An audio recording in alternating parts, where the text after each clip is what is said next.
Welcome to Bruce Hurwitz Presents Meet the Experts. I'm your host, Bruce Hurwitz of Hurwitz Strategic Staffing. You can find us on the web at hsstaffing.com. I hope you'll consider us for all your staffing, career counseling, and speech writing needs. I am delighted to be joined today by Dawna Campbell, and we will be discussing financially fit in the heart, mind, and soul. Meet the Experts is sponsored by P&K CPAs. P&K is a full-service accounting firm. They provide accounting and consulting services to businesses ranging from startups to small and mid-cap companies to nonprofits, as well as high net worth individuals. Contact them today for a free consultation at pk-cpas.com or call them at 973-882-8810. They will be happy to be of service. Dawna, welcome to the show. Hi, and thank you for having me. It is a pleasure to be here. Pleasure is mine and our viewers. Please take a moment and introduce yourself to our viewers. Well, I'm Dawna Campbell. I am formerly a financial advisor and a managing principal of an investment firm. And what happened to me during that time was I managed $500 million of other people's money, and it broke down my health. It ruined my relationship and my marriage at the time with all the stress and the pressure and the worry that was going on. And I took a time out and decided to uncover what was going on, because I was the common factor, and changed my entire career path. And so today I am an international healer, a professional speaker, and a best-selling author, talking about the topics of money, how money is energy, how you are energy, and how to affect your money supply by who you are. But it sounds like your problem was stress. It wasn't Stress, other people's money. stress, So what's the anger. connection between stress and wealth? Not wealth It's, management, but uh-huh. wealth from the perspective of your clients who weren't stressed out. Right. So we are an energy being and we have feelings and emotions. And how you feel about yourself is how your personal money supply responds back to you. So clients may not have had stress, but some of them did, because it was also the global recession, 9/11 happened, all of these things and all of these factors.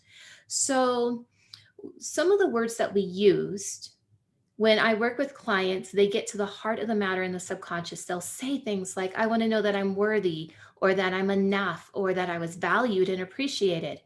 And it clicked one day that those are the same words we used in the financial services world. Here is your net worth. Here is your portfolio value. Are your assets appreciated? And do you have enough money to fund XYZ goal? And if you didn't feel like enough on the inside, you never had enough to fund your goal on the outside, because it's a vibrational universe. And so how we feel about ourselves demonstrates itself in our money supply and returns to us through the laws of physics. And although my stress was a little bit different, but the stress was still there and it affected all the areas of my life. And by making these little changes in the energy in the subconscious, that stress is gone, the anger is gone, the frustration is gone, and you can really start living a prosperous life of happiness and love. So it sounds like two things. The first is imposter syndrome. Mm-hmm. And the second is coming to terms with what you are able to accomplish with the wealth you have accumulated. Mm-hmm. Now, if I have Right. it wrong, that's fine. But if I have it right, Right. No, there's an aspect to that. And what it is, and this is why I wrote Financially Fit. Financially Fit is everything I wish I knew before I was a financial advisor to how this works. And it's taken me 25 years to uncover all of this. And this is what I teach and share with people today. But everything is on the inside of you. And if you can accept that and see you are not a victim of your outside circumstances anymore, because you can change the outside circumstances based on how you feel on the inside. So our society and our environment conditions us socially that we have to have all this stuff on the outside, or we have to have this replaced so we have this moment of happiness. And that's not true. The happiness is on the inside. The things that we have on the outside might magnify it, but it doesn't replace who you are as a divine being. And there's So, that direct correlation, so your things don't define you. right? What you do with your wealth, what you buy, Mm-hmm. the books, Mm-hmm. the plants, Right? that doesn't define you as a person. What defines you as a person is what's inside of you. Mm-hmm. And what is inside of you, how is that connected to your financial circumstances? Right. So what's inside of you is your vibrational frequency. And most of the time, it's your feelings and your emotions that run. So from a subconscious point of view, your subconscious records every event from the moment you're born to the moment that you exit this earth. And it's constantly assigning the emotions and feelings that you have to those events each time it records, which is the entire timeline. The problem is we're only aware of that happening 10% of the time. We know this because scientists measured Albert Einstein's brain and his consciousness level was 10%. Okay, I'm not Einstein. So I like round numbers though. So the other 90% is in the subconscious. And this subconscious, these emotions and feelings that we call energy, run with the events. It's designed to keep you safe as an automatic mind loop tape continually. So if you grew up and you have all of the, say, stress, I grew up near the poverty line in Silicon Valley, and there was always a lack mentality. And because that was the mind loop tape in my subconscious, then that 90%, I portrayed a lack mentality in my life, and there wasn't ever enough on the outside. I'm sorry, a Until I changed lax mentality, lack. LACK? Yes, a lack mentality, because there's never enough. And that's the viewpoint of that. So there was never enough on the outside, because your outside world is a direct reflection on the inside of what's going on in your subconscious. So how does that relate to money? Well, just like I was saying with the words, with the frequencies, with the vibration, Nikola Tesla said, if you want to know the secrets of the universe, think in terms of vibration, frequency, and energy. And that's the energy we need to pay attention to that drives our thoughts and our beliefs forward, that affects everything in our life. So you can ask for the next level that you want to come to in business, or to expand, or to have more clients. But if you have a lower energy like depression or anxiety or anger or frustration about the process, you're going to block that from coming to you. It's not going to go very far. But if you're in a different energy, like the peace, the calmness, the balance, the happiness, that's going to go much farther energetically and attract what you're asking for to you. So, in other words, if you can't concentrate, if you can't focus, you can't get the job done. Right. And there's a slight difference between concentration and focus. When we concentrate on something and we're trying to do it or to get it done, it consumes your energy and you don't get it done as quickly. That's where we start feeling the stress, the pressure. We might feel worry. But when we focus our energy, then it can just happen. And then it comes together if you're doing a task and you're focused on it. And the next thing you know, it's just done, because focusing directs the energy, where concentration will consume your energy. I got distracted for a minute because I just noticed the picture you have hanging on the wall behind you, and scared the living daylights out of me. Oh no, Um, it's a Buddha picture. That's okay. That's one of the things I like about doing a live podcast, which means this is not edited, and Right. it's whatever happens, happens. And sometimes it's funny, sometimes somebody, and I'm guilty of this more than anybody, gets tongue-tied and says the wrong word, and it's all part of life.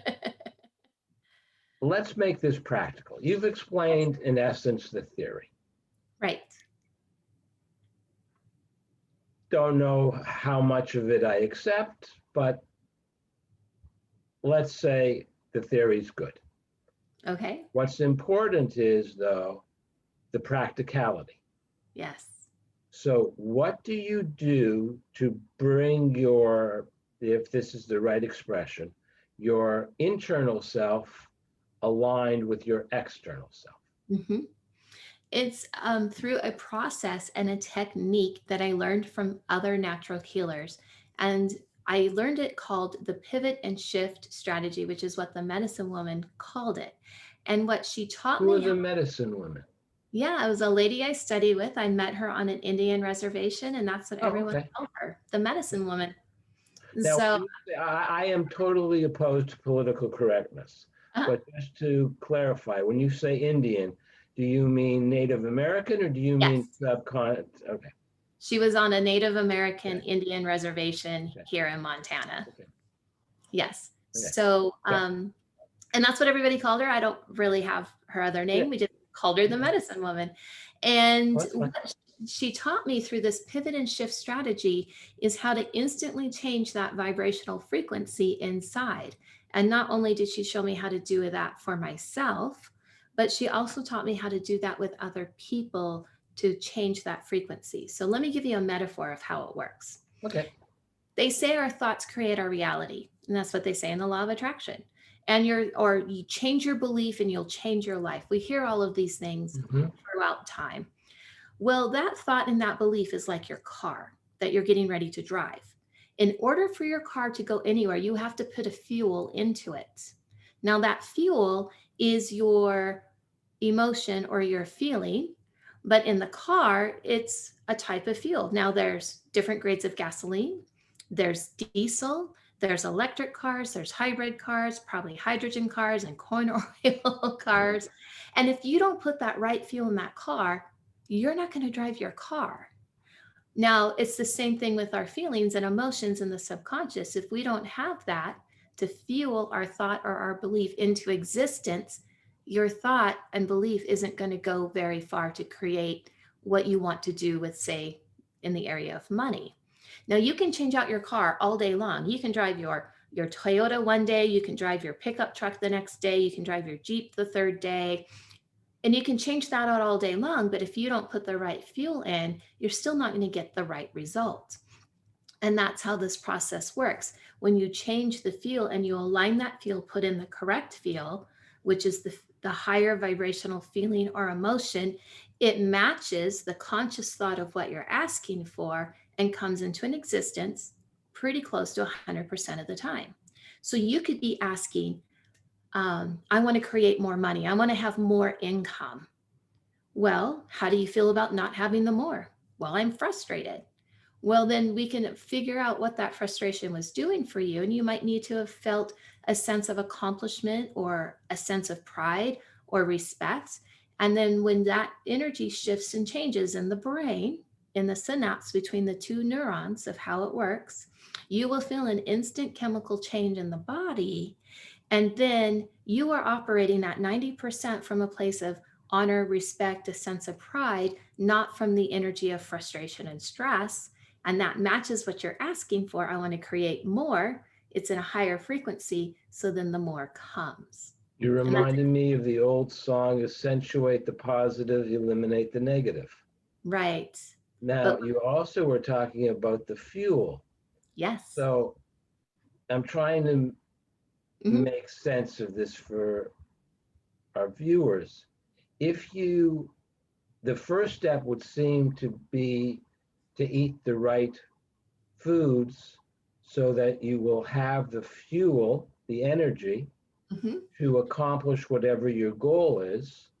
Mhm. And then when you know what it is you want to do, focus on the good things that are happening and look at the negative within that context. So it's not all bad. Is not all bad. There are things that we've been able to do with COVID or because of COVID that are positive.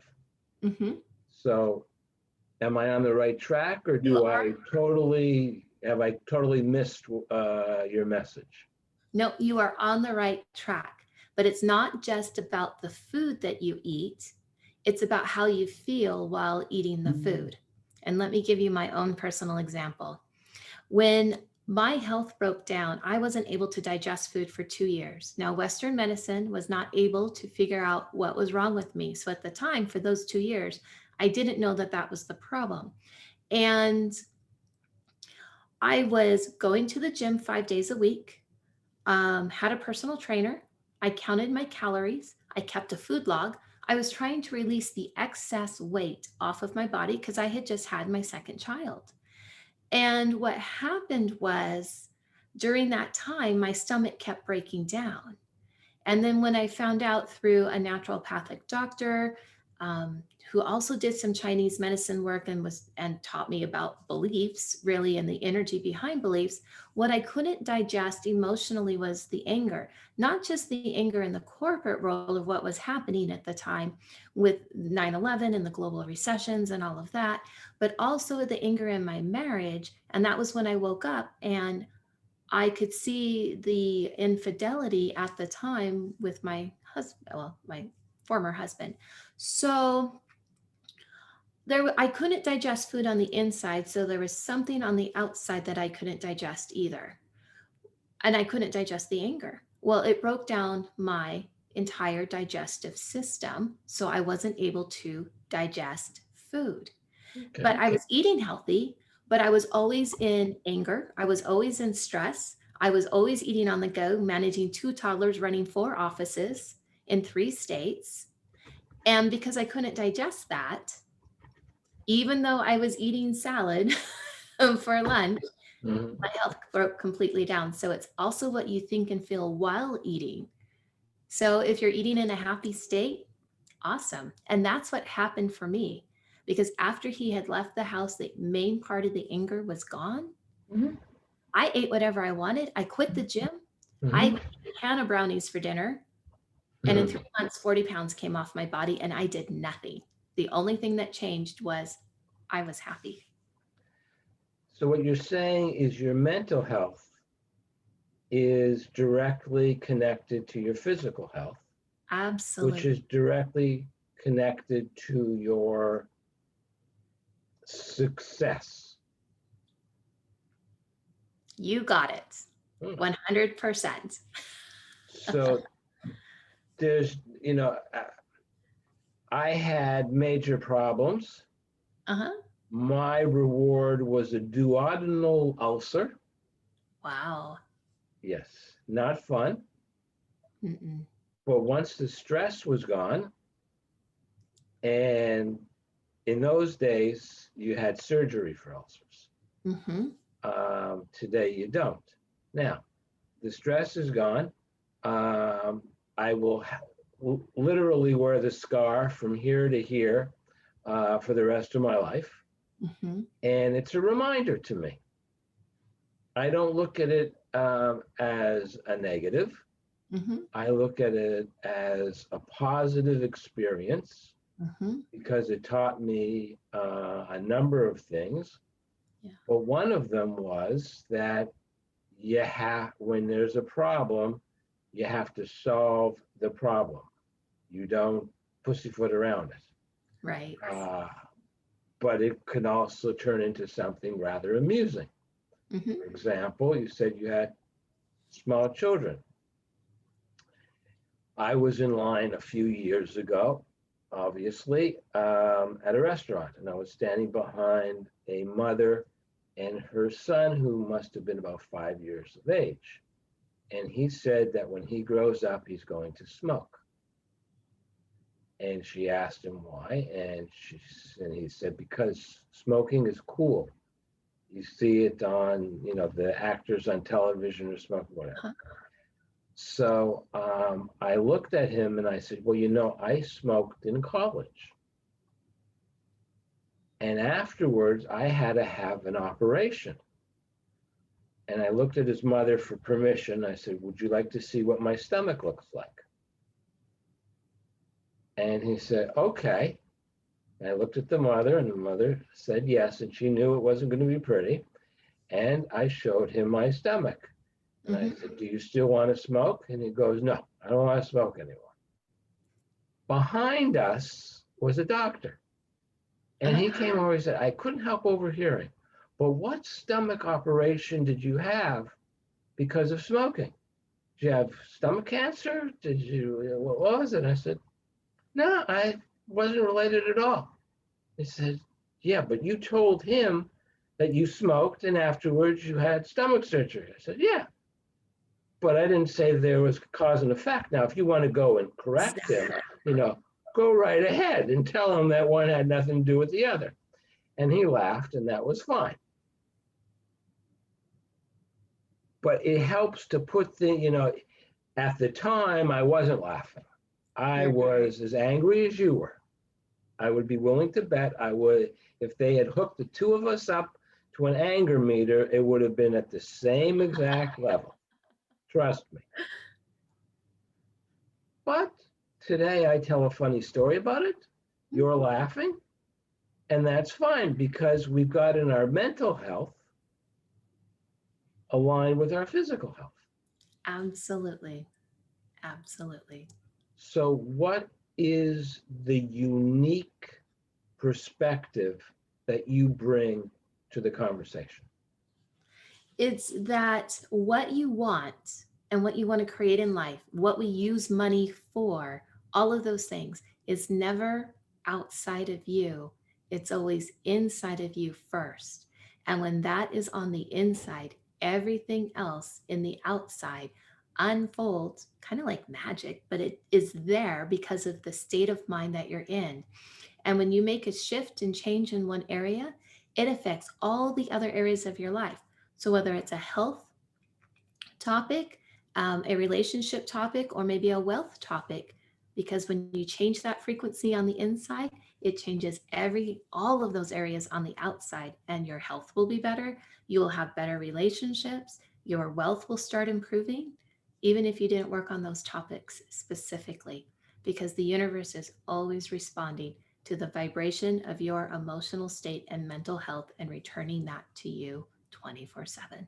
Why can't I have tomorrow's guest? And I don't have a guest tomorrow. Why can't I have tomorrow's hypothetical, theoretical, figurative guest come on and say everything that you've just said, except for instead of the word wealth, or money, say success?